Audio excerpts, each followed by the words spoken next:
Hello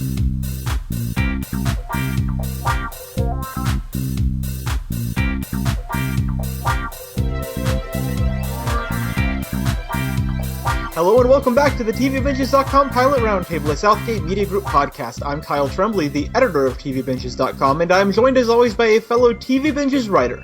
She's hacking the personal lives of the jury as we speak. It's Olivia Richards! Hello!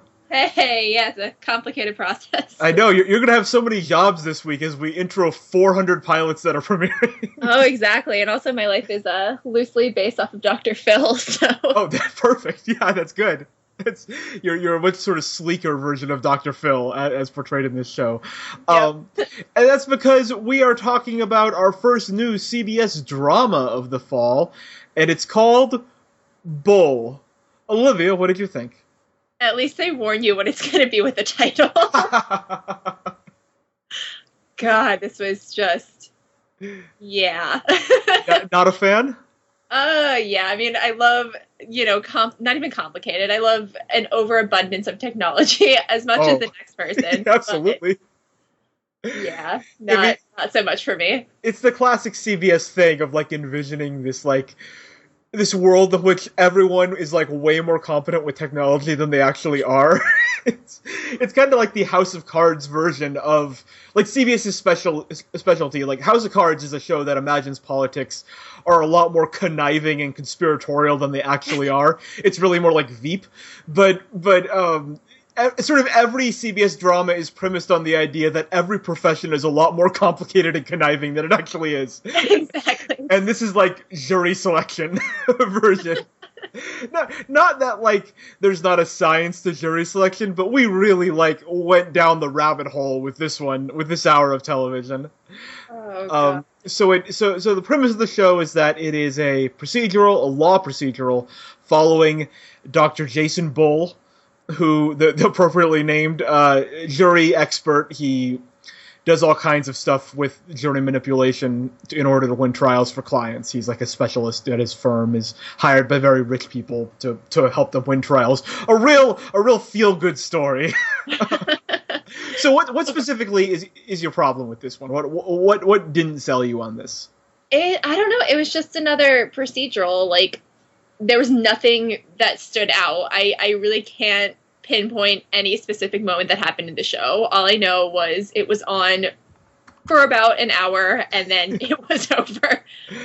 Yeah, I will say, I think my long-standing thought on procedurals is that they kind of, if you make a show about a genius, it kind of comes down to how much you like that genius. And I don't know, what are your thoughts on Michael Weatherly as the sort of central character, the titular character on this show? I mean, I think he played the part well. It's just there was nothing distinguishing about it. I guess there was supposed to be kind of this smugness, and he was that overly confident, like you said before, conniving character, and I think he fit the bill really well, but I mean the show is just not good. Yeah, smugness is the right word, but he's playing it with a sort of charming smugness. It's sort of a much more tempered down version of Dr. House or someone that kind of roguish genius who is always right, but tends to get on people's bad side. Is kind of too clever by half. That kind of character. You've seen this character 50 times, anyone who's listening to this podcast. It's not that surprising. I think he was good. I liked that character. And actually, initially, I kind of liked the show from the first few minutes. I kind of liked the idea of, putting this. I am very willing to suspend my disbelief for procedurals. And so all the ridiculous jury stuff I can sort of buy into. And, you give me sort of a tight hour. And if I like the characters, I can go along with it. Where this one lost me is during the course of this pilot, there's a shooting on the courtroom steps. And there's at one point in the courtroom, one of the witnesses throws, I believe, a shoe at the lawyer. And all the sort of side characters are very much like caricatures. The hacker girl is wearing a beanie the entire time. There's just details of this world and maybe of this episode specifically that I thought were so over the top that I wasn't willing to go along with them. And I think I'd much rather see this character exist in a more a calmer show about lawyers, if that makes sense. Like, I would rather insert this character into a more realistic legal drama and have him be the sort of surrealistic character, as opposed to just having this sort of heightened world where it's totally normal for someone to be shot on the courtroom steps and for a lawyer to be assaulted during a trial. No, exactly. I think, you made a good point. I really wasn't the central character. I wasn't. There are some shows that we watch where, just all the characters are terrible, and it comes down to like an actor who's not that great. But yeah, no, I think that the lead character was great, but it's just the entire atmosphere of the show that's not. It just doesn't stand out. There's nothing substantial that's happening. Yeah.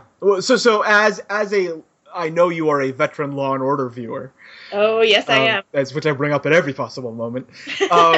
Did you crack the case in this one? Were you invested enough to like figure out who the killer was? Nope. That's a big no. Not even a little bit. Me neither. This one lost me over the course of the hour. I kind of stopped caring. Yeah. I think I got maybe 10 minutes in, and then I was like, nope.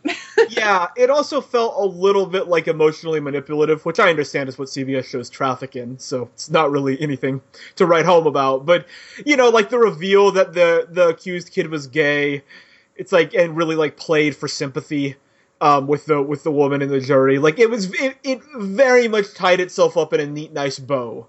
And what I mean, if this show had any interest in being interesting, what would have happened is it would have been revealed at the end that the kid was actually guilty, which is a much more like morally interesting situation.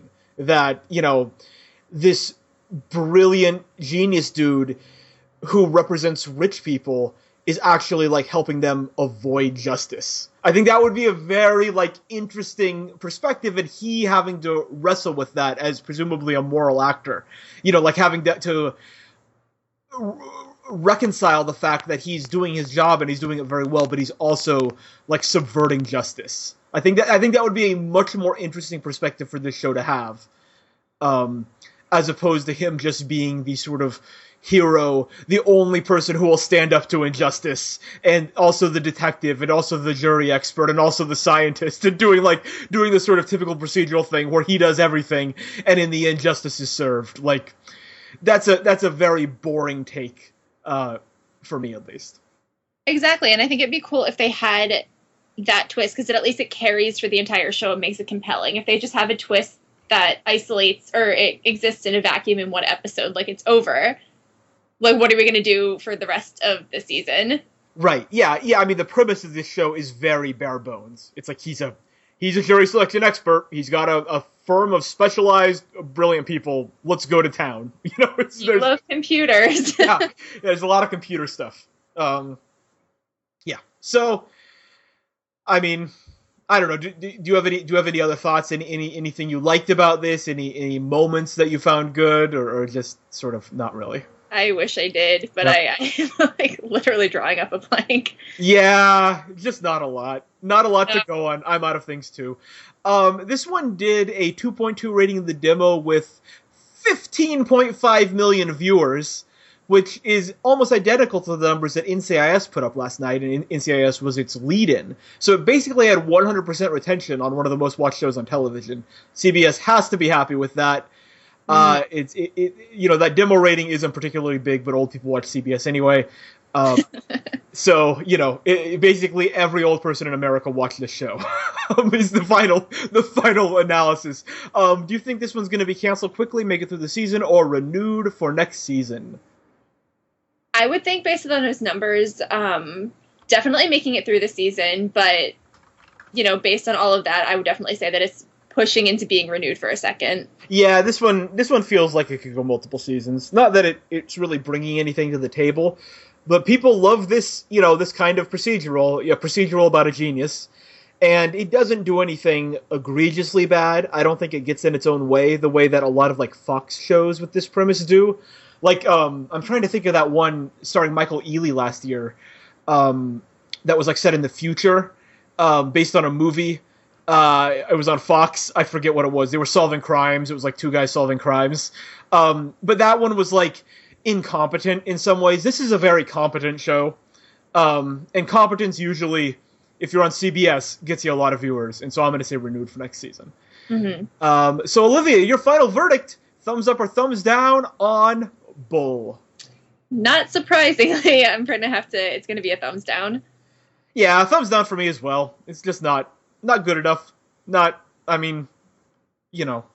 I guess if you just got nothing to do at night and you want to check it out, fine. But really, like, there are better ways. There's too much on TV right now to be spending an hour every week watching Bull. Exactly. No pun intended. I know. So, you've been listening to the Pilot Roundtable, a TVbenches.com and Southgate Media Group production. You can listen to all of our episodes on iTunes, where you can rate and review us. We'd appreciate that. Or find us at southgatemediagroup.com. Follow Olivia on Twitter at RichardsOlivia, and me on Twitter at KyleLovesTV. Until next time.